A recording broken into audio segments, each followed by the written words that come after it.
Hey everybody, Ryan here from Rhino Hockey Channel. Alright, gonna go over all four games from the 21st of May, 2021. If you haven't done so already, hit that subscribe button, hit that like button as well. It helps the channel out, gets the videos out there more, the more likes we get, and the more subscriptions definitely helps too. Alright, other than that, let's get started with the games from today. Alright, first game is between Washington and Boston. So if you want to see all the games, make sure you stick through till the very end of the video, okay? And also, you'll catch all the news if there is any. So make sure you stay till the end. Alright, Washington versus Boston. Boston wins this one 4-1, taking a commanding 3-1 lead in the series. Not an impossible comeback, but a much, much more difficult one. Alright, no scoring in the first. In the second period, at the 8-minute mark, Brad Marchand would score his third of the playoffs. Power play goal from David Pastrnak and Charlie McAvoy. Alright, then that's all scoring for a second. So, third period, 29 seconds in, Pastrnak would get his first of the playoffs on the power play from McAvoy and Krejci. At 1:03 of the third, Charlie Coyle would score his first from Jake DeBrusk. Then the Washington Capitals would finally respond.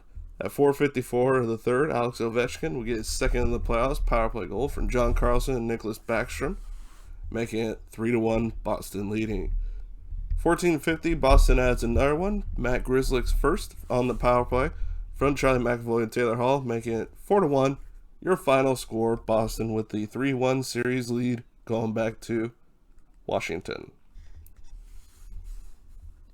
Alright, shots on goal were 37-20 in favor of Boston. Faceoffs 56-44 in favor of Boston. Power play 1 for 7 for Washington and 3 for 5 for Boston. 1 for 7. Wow. Washington really needs to figure that out. Penalty minutes were 18-14, 18 for Boston. Hits were 38-34 in favor of Washington. Blocks 17-11 in favor of Boston. And giveaways 9-6, Washington with 9. Samsonov made 33 saves for 892 save percentage. In the loss, I guess Alex Ovechkin yelling at him after the overtime loss last game didn't change much of anything. Tuukka Rask, 19 saves, 950 save percentage for the win. So Boston has a good chance of ending this, going back to Washington. If not, then they have a chance at home after that if they can't seal it off next game. Alright, Carolina versus Nashville. Carolina's up 2-0. This is game 1 in Nashville, game 3 overall, with Carolina with a 2-0 series lead. So let's see if they can string a hold this series, or can Nashville possibly come back? Nashville won this one 5-4 in double overtime. Alright, here's how the scoring went. 4:35 into the first, Ryan Ellis scored his first from Tanner Janot and Colton Sissons. Then at 15:44 of the first, Carolina ties it, Sebastian Aho's third. Then 19:35, Predators take the 2-1 lead. Philip Forsberg's second from Matthias Ekholm and Juicy Saros. Goalie point. Alright, 3:31 into the second, Carolina ties it again. Jordan Staal's third from Warren Foegele. Then at 12:46 of the second, Vincent Trocheck's first on the power play from Svechnikov and Aho. Then at 14:42, Michael Granlund would tie it up 3-3. His first on the power play from Erik Haula and Roman Josi. Then at 5:01 in the third, Nashville take the 4-3 lead. Ryan Johansson's first from Ellis and Forsberg. Then at 16:39 of the third, Brett Pesce would score his first from Teuvo Teravainen and Sebastian Aho, make it 4-4 going into overtime. No scoring in the first overtime. Second overtime, 14:54 in. Matt Duchene with his first of the playoffs from Roman Josi and Alexander Carrier. Sorry if you can't hear it already, allergies are killing me, and I still have not much of a voice. This is me yelling at full volume at this point, so sorry ahead of time if you hear me breathing weird, because I can't breathe through my nose. So, well, I can, it just feels like I can't. Alright, Carolina outshot Nashville 56-54. They were even in face-out dot, 50% each. Power play 1 for 3 for Carolina, 1 for 7 for Nashville. Penalty minutes 14-6, 14 for Carolina. Hits were 33-32 in favor of Nashville. Blocks 21-20 in favor of Carolina. And giveaways 26-9, 26 for Nashville. They won that game and had 26 giveaways. Wow. Nidalkovic had 49 saves for 907 save percentage. His first loss as a starting goalie in the playoffs. Let's see how he responds, because the good ones come back with a victory after a loss. So we'll have to see what happens. And Saros had 52 saves for 929 save percentage in the victory.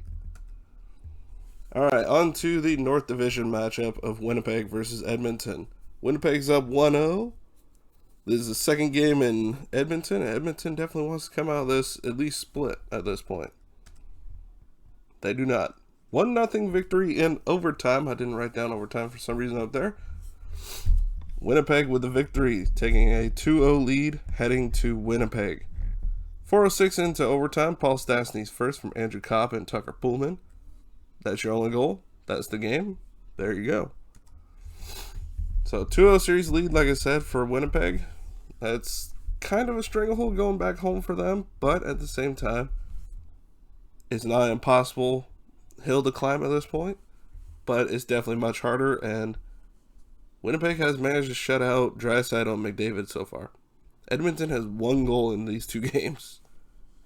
Either Hellebuck has found his Vezina style play again, or Winnipeg's just playing that dang well defensively, which I think most people agree was probably their biggest glaring weakness coming into the series, but so far their strength. All right, shots on goal, 38-36 in favor of Edmonton. Faceoffs, 57-43 in favor of Edmonton. Power play, 0 for 2 for Winnipeg, 0 for 3 for Edmonton. Penalty minutes, 8-6, 8 for Winnipeg. Hits were 52-37 in favor of Winnipeg. Blocks, 22-15 in favor of Winnipeg. Giveaways, 13-12, 13 for Winnipeg.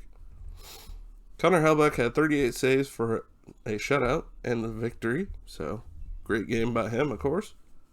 And Mike Smith had 35 saves for a 972 save percentage in the loss. Not a terrible game, but allowed that 1 goal that Hellebuck did not. All right, on to St. Louis versus Colorado. I had that backwards. Oh. So the stats are backwards because it's supposed to be St. Louis on the right and Colorado on the left. Sorry about that. All right, so St. Louis with the... I'm sorry, not St. Louis. Colorado with the 2-0 series lead. Let's see if they can take a commanding lead. And they do with a 5-1 victory.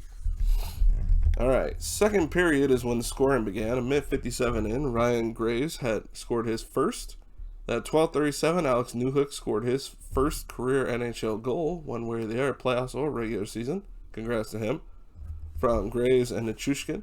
At 16:08 in the second, Tyson Jost would get his first from Mikko Rantanen and Gabriel Landeskog. St. Louis finally responds. 16:17 in. Tyler Bozak's first, shorthanded from Ryan O'Reilly and Colton Parayko. And that'd be it for St. Louis's scoring. 13:42 into the third, Brandon Saad's eighth from Andrei Burakovsky and Carl Soderberg. Then 19:06 into the third, JT Compher's first from Graves and Belmar. Giving us our final score of 5-1, Colorado with a commanding 3-0 lead. So the stats are in the wrong columns. So on the right should be St. Louis. So where did my mouse go? This is the St. Louis side. This is the Colorado side. I mean, other than the goalie stats, those are accurate, but they're just on the wrong side. All right, shots on goal were 32-26 in favor of St. Louis. Faceoffs 52-48 in favor of Colorado. Power play 0 for 4 for Colorado, 0 for 3 for St. Louis. Penalty minutes 10-8, 10 for St. Louis. Hits were 46-20 in favor of St. Louis. I should have known right then and there that they were in reverse, because I would not see Colorado out hitting St. Louis. Blocks were 17-10 in favor of Colorado, and giveaways were 16-9, 16 for St. Louis. That's what burned them tonight. Binnington made 31 saves for 969 save percentage. That doesn't seem right. I think even the goalie stats are backwards. They are. Grubauer made 31 saves for a 969 save percentage, and Binnington made 21 saves for 840 save percentage. I'm sorry, the stats are all messed up right there. Just everything's reverse, including the goalie stats. All right, that's it for what I have game-wise. So a little bit of news. They finally announced Nazem Kadri's punishment for his headshot on Justin Falk. 8-game suspension. Tonight was the first of 8. So if they complete the sweep in the next game, I know I probably shouldn't have said that. I'm sorry, Colorado fans, not trying to screw anybody over here. If they accomplish the 4-game win, then that would be 6 games they has left. Sorry, there's someone racing outside my house, evidently. Alright, but if they do complete it in 4, that means that he has 6 games. Next round, he's going to miss. So that means he wouldn't be eligible to return till, at the earliest, Game 7 next round. Or, actually, truly, the earliest would be Game 4 next round, because if they play 4 more games in this series, and then 3 in the next one, that would mean Game 4 of the next round would be the earliest he could possibly return. If they win in 7 games, of course, in this run. If not, then it rolls over in next season. Alright, so that's 3 times in the last 4 playoffs that Nazem Kadri has been suspended in the first round. Obviously not getting the message. Hopefully that the 8 games he does. Alright, well, still, Justin Falk did not play as far as I know. I didn't get to catch a whole lot of the games tonight. I'm still packing because I have my floors being redone starting Monday. And I still have a lot to do. So I was not able to watch a lot because I was packing. They were on. I listened, but I was not watching much. All right. Other than that, that's all I have for you for the games tonight. So if you enjoyed the video, please hit that subscribe button. Also hit that like button. All right. Other than that, make sure to comment, share, and I will see you all next video. Bye, everybody.